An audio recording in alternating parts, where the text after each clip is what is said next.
Y'all, I was a certified crash out. I'm talking about flipping tables. I'm talking about kicking in doors. I'm talking about hitting people with chairs, slapping people, cussing people out. When you think about a crash out, baby, you could think about the person that I used to be. Okay. But honestly, I got tired of being a crash out and I had to start looking at why am I crashing out? And honestly, it was my defense mechanism because growing up from the time that I was 8 to the time I was 12, I was being SA'd by one of my older cousins who I looked at like my brother. And he would tell me, don't tell nobody because you're going to get in trouble. And I believed him. And I was so afraid to get in trouble because, baby, my daddy, he was a crash out. And I was afraid because my daddy was 6'5", or he is 6'5". And, I was scared. I didn't know what to think because my daddy was at home punching holes in the walls and breaking chairs and cussing everybody out. So I'm like, I ain't finna tell nobody. So I'm carrying all of this weight with me. And as I grew up and I matured, I started to carry on these same traits of crashing out.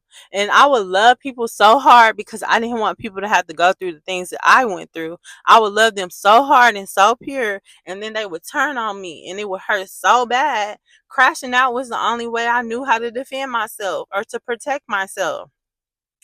And I remember the day that I tried to confront the fact that my cousin had been essaying me, because that day I actually crashed out. And so my mama and one of my cousins, they was trying to console me and figure out what was wrong with me. And I'm like telling them, and my cousin gonna tell me, oh, that happens in everybody's family. And it took me 14 years to come out and say that. And she said that to me. And I'll never forget. It's like that festered more inside of me. And I started to hate her after that. So now I'm having to carry on and I'm carrying all of this baggage with me. And like I said, I love so hard. So I have a big heart. So that hurt that I'm carrying inside this heart, it was never good. So I like one of my friends used to tell me to show you a ticking time bomb. And I remember when he told me that I got mad at him. But that was the truth. Like at any moment I could blow up. And it's because I'm carrying all this pain and all this trauma. And finally, I got to the point in my life where I was like, I'm tired of crashing out. I'm tired of being known as a crash out. I'm tired of not having no control over my feelings. So I got into personal relationship with Jesus and I started to get real with him. And I was yelling and I was screaming and I was like, Lord, why did you let this happen to me?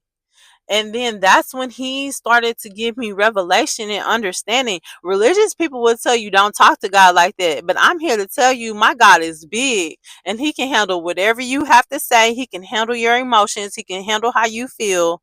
But until you tell him the truth and how you feel, he can't do nothing about it. So he started to give me revelation and he started showing me how my cousin was being SA as a child. My daddy was dealing with the same type of trauma as a child from his parents yelling and screaming and all of that. So these were vicious cycles that the enemy was trying to get me trapped in. But God, I'm telling you, Jesus is the only way because I tried therapy. I tried smoking the herbal essences. I tried just going to the gym. I've tried it all. But until I tried Jesus and I got into a relationship with Jesus, none of it worked. If you are tired of being a crash out, if you're tired of not being in control of your emotions and your feelings, even if you're not a crash out, but you're tired of all the highs and lows and you feeling depressed and all of that type of stuff, you're tired of carrying the emotional weight of trauma, get into a relationship with Jesus because his love covers the multitude of sin and it casts out all fear. And that's where you find true healing. That's where you find true peace and understanding to the point that you start praying for those people who hurt you. And I'm telling you, when you start to heal, your whole family is going to heal. Because my daddy is not the same man that he was way back then. I'm seeing him being transformed because I chose to be the pebble that started the ripple by getting into relationship with Jesus and healing. And I'm telling you, it's a ripple effect now. So you cannot do it on your own. Stop trying to do it on your own and seek the Lord. Get in relationship with Jesus. Surrender your heart to him and trust in him and watch how he transforms your life.